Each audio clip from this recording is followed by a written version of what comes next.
এটাকে কি মানুষ লাগছে না পুতুল লাগছে? তোমরা সত্যি করে একটু বলো তো। ও কতটা সুন্দর তোমরা তো দেখতেই পেলে। ও মেকআপ করুক আর না করুক, ওর যে ন্যাচারাল লুক সেটা বজায় রেখেই আমি ওর মেকআপটা করব। সেই অ্যাকর্ডিং আমি ওর একটা লুক সাজেস্ট করি।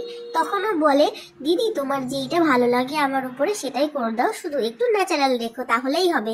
সে অনুযায়ী আমি ওর মেকআপটা স্টার্ট করে দিয়েছিলাম। ও আমার কাছে একটা ওয়াটার রেসিডেন্ট মেকআপ চেয়েছিল, সেই অনুযায়ী আমি ওর মেকআপটা স্টার্ট করে দিয়েছিলাম।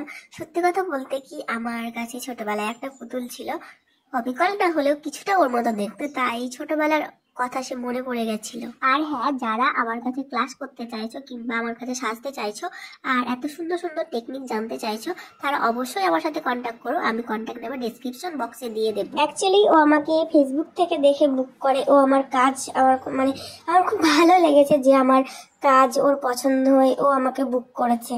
ও যেহেতু গ্লো মেকআপ চেয়েছে, আমি একটা ফিক্সার দিয়ে, তোমরা দেখতে পাচ্ছ ওর ফেসটা কতটা গ্লো করছে। তারপরে ময়শ্চারাইজার দিয়ে আমি মেকআপটা স্টার্ট করে দিয়েছিলাম। আর তারপর আমি প্রাইমার লাগিয়েছিলাম। তোমরা স্টেপ বাই স্টেপ যদি আমি যেমন করছি ভিডিওটা দেখো, তাহলে পার্টি মেকআপগুলো তোমরা বাড়িতে বসেই করতে পারবে। বেসিক্যালি আজকে আমি তোমাদের দেখাচ্ছি পার্টি মেকআপ তোমরা কিভাবে বাড়িতে বসে করতে পারবে।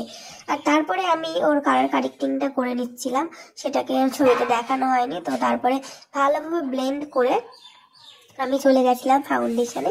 ফাউন্ডেশনের জন্য ব্যবহার করেছিলাম, যেহেতু এখন শীতকাল সেহেতু আমি সুপ্রা ফাউন্ডেশনটাই ব্যবহার করেছিলাম। আর সেটাকে ভালোভাবে দিয়ে ভালোভাবে ব্লেন্ড করে আমি তোমার নেক্সট স্টেপে চলে গেছিলাম। আর একটা কথা, আমি না কোনো তোমার আইলাইনারের ভিডিও নিতে পারিনি, তো সেই জন্য আমার ওগুলো করা হয়নি।